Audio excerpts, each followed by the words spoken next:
미군들이 한국 발령을 통보받고 뛸 듯이 기뻐하는 이유를 알게 됐습니다. 카투사 출신 형이 이런 얘기를 하더라고요. 너 미군들 발령지 받는 영상 봤어? 아니 뭔데? 한국 받으면 완전 난리나. 이 말 처음 들었을 때 솔직히 반신반의했거든요. 근데 직접 찾아봤더니 이게 진짜였습니다. 유튜브, 레딧, 틱톡 할 것 없이 미군들이 한국 발령받고 환호하는 영상이 수십 개가 올라와 있는 거예요. 조회수도 수백만이고요. 한 영상에서는 발령지를 뜯어봤더니 한국이 나오자마자 주변에 있던 전우들이 오 진짜냐 대박이다. 소리 지르면서 난리 나는 장면도 있었어요. 그런데 이게 해외 커뮤니티에서 끝나지 않고 일본까지 번진 겁니다. 야후 재팬 관련 기사에 댓글이 12,000개 넘게 달렸어요. 12,000개면 그냥 화제가 된 게 아니라 일본 전체가 이 주제로 충격을 받았다는 얘기거든요. 일본에서 특정 기사에 댓글이 12,000개 달리는 게 얼마나 드문 일인지 아세요? 거의 국가적 관심사 수준이에요. 처음 반응은 이랬습니다. 한국은 위험지역인데 왜 제일 인기지? 일본보다 한국을 더 선호하는 이유가 궁금하다. 이런 당혹스럽고 의아한 댓글들이 쏟아졌어요. 근데 시간이 지나면서 분위기가 완전히 달라지기 시작합니다. 실제 경험자들이 나타나면서요. 오늘은 그 안에서 나온 충격적인 내용들, 그리고 한국 사람들도 잘 모르는 반전 포인트 3가지를 같이 파헤쳐 볼게요. 중간에 일본에서 나온 내용들도 같이 보여드릴 건데 이게 꽤 충격적이에요. 일단 가장 먼저 돈 얘기부터 해야 합니다.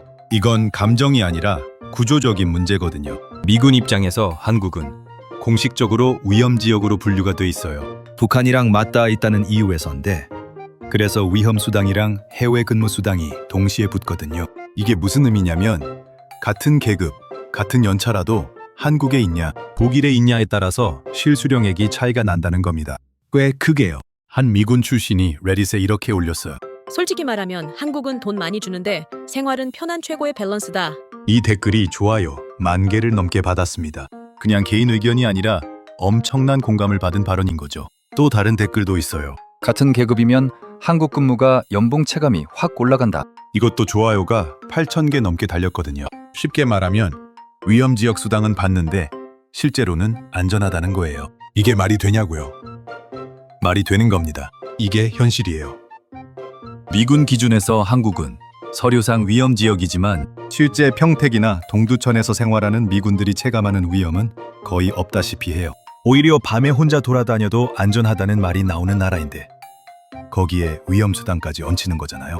여기서 첫 번째 반전 포인트가 나옵니다. 일본 야후 재팬 댓글에서 이 내용을 보고 나서 반응이 폭발했어요. 일본은 안전한데 수당이 없다. 한국은 수당이 있는데 안전하다? 라는 댓글에 누군가가 이렇게 답을 달았습니다. 이건 게임 밸런스 붕괴 아닌가? 이 짧은 한 줄이 수천 개의 공감을 받은 거예요. 일본 입장에서는 이게 충격인 거거든요. 자기네 나라보다 위험하다고 분류된 곳이 실제로는 더 편하고 돈도 더 주고 그래서 미군들이 더 좋아한다는 사실을 인정해야 하는 상황이 된 거잖아요. 일본에도 미군 기지가 있고 오키나와나 가나가와에 꽤 많이 주둔하고 있는데 그쪽 미군들의 반응이랑 한국 주둔 미군들의 반응이 차이가 크다는 게 알려지면서 더 충격이 된 거예요. 그런데 이 돈 얘기에는 더 중요한 부분이 있습니다. 실제로 미군 내부에서는 한국이 꿀근무지라는 인식이 이미 퍼져 있거든요. 그리고 이게 소문이 아니라 숫자로 증명됩니다. 한국 근무를 마친 미군들의 재지원율이 다른 지역보다 유독 높다는 거에 한 댓글에서 이런 말이 나왔습니다. 한국 근무했던 애들 대부분 재지원한다. 이건 경험해본 사람만 안다. 군대에서 힘든 곳은 다시 안 가려고 하잖아요. 가봤더니 별로였던 곳은 2번은 안 가죠. 근데 한국은 반대로 움직인다는 거. 이게 이미 결론 아닙니까? 재지원 자체가 가장 강력한 추천인 거예요. 이제 2번째 얘기로 넘어가겠습니다. 생활 인프라 얘기예요. 이 부분이 일본 댓글에서 특히 충격적으로 받아들여진 이유가 있어요. 일본 사람들도 인정할 수밖에 없는 영역이거든요. 한 미군이 이렇게 말했어요. 한국은 편의점이 24시간인데 음식도 더 다양하다. 또 다른 댓글에서는 배달이 30분이면 온다는 게 이해가 안 된다. 라는 반응도 나왔습니다. 이게 처음엔 그냥 신기하다는 얘기처럼 들리는데 외국에서 생활해 본 사람들은 이게 얼마나 큰 차이인지 압니다. 실제로 한국의 배달 속도랑 인프라는 전 세계적으로 봐도 최상위권이잖아요.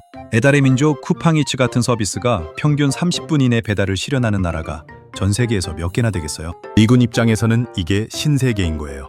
야간 당직 끝나고 기지 숙소로 돌아와서 치킨이랑 피자를 30분 안에 시켜 먹을 수 있다는 게 생활질에서 엄청난 차이가 된다는 거죠. 인터넷 속도도 빼놓을 수 없어요. 한국의 인터넷 속도는 세계 최상위권에 항상 들어가거든요. 게임 좋아하는 미군 입장에서 기지 안에서도 빵빵한 와이파이, 나가면 LTE 빠른 거. 이게 생활 만족도에 직접 영향을 주는 겁니다. 미국 본토 일부 지역보다 한국 인터넷이 빠른 거 아시죠? 그런데 여기서 일본 댓글 중에 굉장히 의미 있는 한 줄이 나옵니다. 좋아요가 9,000개 넘게 달린 댓글인데요. 일본은 편의점은 많지만 생활 속도는 한국이 더 빠르다. 이 댓글이 왜 이렇게 공감을 많이 받았는지 아세요? 왜냐하면 이 말을 한 사람이 일본 사람이에요. 자기 나라를 직접 비교하면서 한국이 더 낫다고 인정한 거거든요. 이게 외국인이 한 말이 아니라 일본 내부에서 나온 자기 인정인 겁니다. 일본은 편의점 강국이잖아요. 세계에서 편의점 문화가 가장 발달한 나라 중 하나인데 그 일본인이 한국의 생활 속도가 더 빠르다고 인정한 거예요. 여기서 두 번째 반전 포인트 나갑니다. 여행은 일본, 생활은 한국. 이 말이 지금 해외 커뮤니티에서 하나의 공식처럼 퍼지고 있어요. 틱톡, 레딧, 트위터 할 것 없이 아시아 생활 경험자들 사이에서 이 문장이 반복되고 있거든요. 또 이런 말도 있어요. 단기 체류는 일본이 좋지만 장기 거주는 한국이 더 낫다. 이 말이 딱 핵심을 짚어요. 여행지로서의 일본은 진짜 매력적이에요. 조용하고 깔끔하고 규칙이 잘 지켜지고, 근데 그게 몇 년씩 살아야 하는 환경에서는 오히려 답답하게 느껴질 수 있거든요. 반면 한국은 처음엔 좀 정신없어 보여도 사람들이 적극적이고 빠르고 뭔가 살아있는 느낌이 있다는 거예요. 이게 장기 체류자 입장에서는 더 맞다는 거죠. 예전에는 아시아에서 가장 살기 좋은 나라 하면 일본이 먼저 나왔어요.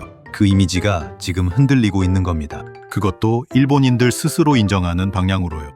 이게 꽤 큰 변화예요. 그 다음은 사람 얘기입니다. 인프라나 돈 얘기보다 의외로 이게 더 강력하게 작용하거든요. 한 미군이 이렇게 말했어요. 한국 사람들은 우리가 서툰 영어를 해도 이해하려고 노력한다. 이게 뭐 대단한 얘기냐고 생각하실 수 있어요. 근데 외국에서 이거 하나로 스트레스가 반으로 줄어든다는 걸 경험해 본 사람은 압니다. 말이 안 통할 때 귀찮다는 표정 짓는 것과 뭔가 이해하려고 손짓발짓이라도 해가면서 노력하는 것. 이 차이가 하루하루 쌓이면 삶의 질이 완전히 달라지거든요. Reddit. 미군 커뮤니티에서 이런 사례가 공유된 적도 있어요. 한국어를 전혀 못하는 미군이 길을 잃었는데 한국인 아저씨가 목적지까지 직접 데려다 줬다는 거예요. 구글 번역을 써가면서요. 이런 게 여행에서는 감동 에피소드지만 생활에서 이런 경험이 반복되면 그게 나라에 대한 이미지가 되는 거잖아요. 일본 댓글에서도 이 부분이 크게 공감됐어요. 일본은 규칙은 친절하지만 사람은 거리감이 있다. 한국은 처음엔 거칠어 보여도 실제로는 더 적극적으로 도와준다. 이런 반응들이 나왔거든요. 일본의 친절함은 시스템적인 친절이고 한국의 친절함은 사람, 내 사람의 친절이라는 걸 외부에서도 느끼는 거예요. 그리고 이건 음식 얘기랑도 연결됩니다. 실제 댓글 보면 거의 음식 얘기로 도배가 되더라고요. 한국 치킨은 진짜 미쳤다. 삼겹살이 이렇게 맛있는 줄 몰랐다. 이런 댓글들이 수천 개씩 달리고요. 근데 중요한 건 단순히 맛있다는 게 아니에요. 경험 자체가 다르다는 겁니다. 삼겹살 집에서 불 앞에 둘러앉아서 같이 구워 먹고 소주 한잔 하면서 어울리는 그 문화가 통째로 새로운 경험인 거예요. 혼자 조용히 밥 먹는 문화랑은 에너지 자체가 달라요. 미군 입장에서는 이게 한국에서만 할 수 있는 것들이고 그게 쌓이면 한국 최고가 되는 거죠. 실제로 외국인들 사이에서 한국 술자리 문화가 전 세계에서 가장 재밌는 음주 문화로 꼽히는 경우도 있거든요. 여기서 세 번째 반전 포인트가 나옵니다. 이게 오늘 내용 중에 제일 충격적인 부분이에요. 일본 야후 재팬 댓글에서 이런 질문이 올라왔어요. 한국은 위험하다고 들었는데 왜 다들 행복해 보이지? 근데 이 질문에 달린 답변이 굉장히 강력했습니다. 뉴스로 보는 한국과 실제 한국은 완전히 다르다. 이 댓글이 좋아요를 8,000개 넘게 받았어요. 이게 왜 중요한 포인트냐면 한국을 위험하게 보는 시각은 거의 대부분 미디어 이미지에서 나와요. 북한, 군사적 긴장, 이런 뉴스들이 쌓이면 실제로 가본 적 없는 사람들은 그게 전부인 줄 알거든요. 특히 일본에서는 한국 관련 부정적 보도가 꽤 많이 나오기도 해서 그 이미지가 굳어진 사람들이 많았어요. 근데 실제로 와보면 완전히 다른 거예요. 이 댓글 이후로 야후 재팬 쪽 분위기가 바뀌기 시작했어요. 부정적인 반응들이 줄고 나도 한번 가보고 싶다. 생각보다 괜찮은 나라인 것 같다. 이런 반응들이 올라오기 시작한 거거든요. 이게 일본 내에서 꽤 의미 있는 변화예요. 그리고 여기서 더 흥미로운 게 있어요. 일본 야후 재팬에서 이런 댓글도 나왔습니다. 한국은 소프트 파워랑 실제 생활 수준이 같이 올라가고 있는데 우리는 둘 다 정체된 것 같다. 이 말이 일본 내에서 꽤 큰 반향을 일으켰거든요. 일본이 스스로 위기감을 느끼기 시작했다는 거예요. 예전에는 일본이 아시아의 표준이었잖아요. 문화, 기술, 생활 인프라 다 일본이 앞서간다는 인식이 있었는데 그게 한국에 역전된 분야들이 생기기 시작한 거예요.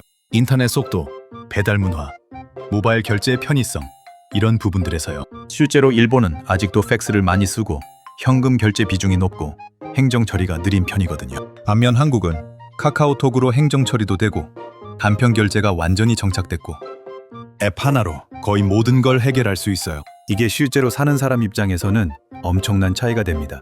그러면 이제 가장 핵심적인 질문을 해볼게요. 왜 한국 사람들은 이걸 잘 모를까요? 외부에서는 한국을 기회의 나라로 보고 있는데 내부에서는 불만이 훨씬 더 많잖아요. 집값, 취업, 경쟁 이런 문제들이 실제로 존재하고 힘든 것도 사실이에요. 근데 그게 한국의 전부가 아니라는 게 중요한 포인트예요. 내 안에 있으면 당연하게 느껴지는 것들이 밖에서 보면 엄청난 혜택인 경우가 많거든요. 인프라, 음식, 치안, 의료, 배달, 교통 이걸 한꺼번에 이 수준으로 누릴 수 있는 나라가 전 세계에 몇 개나 되는지 아세요? 많지 않거든요. 특히 의료 부분은 해외에서 한국 의료 시스템을 경험한 사람들이 이게 이 가격에 이 수준이면 말이 안 된다 라는 반응을 자주 해요. 치과 비용만 봐도 미국에서 쓸 돈 가져와서 한국에서 치료받고 가는 케이스가 실제로 있거든요. 미군들이 재지원을 하는 이유, 일본인들이 인정하는 이유가 다 여기서 나오는 겁니다. 그리고 이건 단순히 미군 이야기로 끝나는 게 아니에요. 글로벌 인재들이 어떤 나라를 선택하느냐, 이 거대한 흐름의 일부거든요. 요즘 디지털 노마드 커뮤니티에서도 한국 서울이 상위권에 계속 올라오고 있어요. 인터넷 속도, 카페 문화, 교통 편의성, 치안 이 네 가지를 다 갖춘 도시가 서울이거든요. 방콕이나 발리처럼 저렴하진 않지만 그 대신 인프라 수준이 완전히 달라요. 노마드리스트 같은 사이트에서도 서울이 꾸준히 상위권을 유지하고 있고 특히 혼자 일하기 좋은 도시 항목에서 강세를 보이고 있거든요. 그리고 K컬처 영향도 빼놓을 수 없죠. 한국 음악, 드라마, 영화가 전 세계에 퍼지면서 한국에 대한 관심이 올라왔고 그게 실제 방문으로 이어지고 방문한 사람들이 생각보다 훨씬 낫다 는 경험을 하게 되는 거거든요. 이게 선순환이에요. 문화로 관심을 끌고 와서 생활해 보니 인프라도 좋고 사람도 나쁘지 않고 음식도 맛있고 그러면 다시 오고 싶어지는 거죠. 실제로 외국인 장기 체류 데이터를 보면 최근에 다시 증가세로 돌아섰거든요. 코로나 이후 한번 꺾였다가 최근 들어 다시 올라가고 있는 건데 이게 단순히 관광 때문이 아니에요. 일하러 오거나 공부하러 오거나 아니면 그냥 살기 좋아서 오는 사람들이 늘고 있는 겁니다. 이게 데이터로 나오는 현실이에요. 한 미군의 말이 있어요. 한국은 떠날 때 되면 가장 아쉬운 곳이다. 이 말이 처음 퍼졌을 때 엄청난 공감을 받았는데요. 왜냐면 이 말 안에 모든 게 담겨 있거든요. 좋아서 왔고 더 좋아졌고 떠나기 싫은 곳. 이게 한국이라는 거죠. 군대라는 조직에서 재지원이 늘고 다시 오고 싶어 하는 나라. 이게 평가 기준으로 보면 가장 정직한 숫자예요. 아무도 안 좋으면 다시 오려고 하지 않거든요. 지금 이 영상 보시는 분들한테 질문 하나 드릴게요. 만약 여러분이 외국인이라면 일본과 한국 중 어디를 선택하시겠습니까? 여행이 아니라 3년을 살아야 한다면요. 집 구하고 밥 해먹고 쉬는 날 돌아다니고 이렇게 3년을 살아야 한다면 어느 쪽이에요? 댓글에 이유까지 같이 써주세요. 진짜 궁금합니다. 다 읽어볼게요. 그리고 한 가지 더 물어볼게요. 여러분 주변에 외국인 친구나 지인이 있다면 한국 생활에 대해 어떻게 생각하는지 한번 물어보셨나요? 그 반응이 생각보다 훨씬 긍정적일 수 있거든요. 요즘 이게 트렌드예요. 내부에서는 힘들다고 느끼는데 외부에서는 오고 싶어 안달나는 나라. 이 괴리가 꽤 크거든요. 마지막으로 그 미군의 말을 다시 한번 가져올게요.